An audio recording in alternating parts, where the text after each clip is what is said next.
اگر نئے سال کی وجہ سے اگر کوئی آدمی کپڑے پہنتا ہے تو اس کا کفن تنگ ہو جائے گا. کل اگر کوئی آدمی نئے سال کی وجہ سے اچھا کھانا پکا کر کھاتا ہے تو ایک ایک دانہ اس کے لیے لعنت بھیجے گا. اگر کوئی آدمی کل نئے سال کی وجہ سے آزاد زندگی گزارتا ہے تو اس کی آزادی اس کے لیے لعنت کرے گی.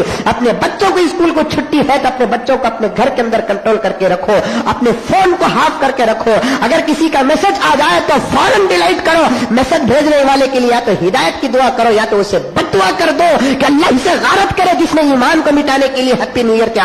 ارے حضور صلی اللہ علیہ وسلم کے بعد حضرت عمر فاروق نے اسلامی نئے سال کی ابتدا فرمائی. محرم الحرام مسلمانوں کے لیے اسلام کا پہلا مہینہ ہوتا ہے. محرم کی پہلی تاریخ اسلاموں کے مسلمانوں کی پہلی تاریخ ہوتی ہے.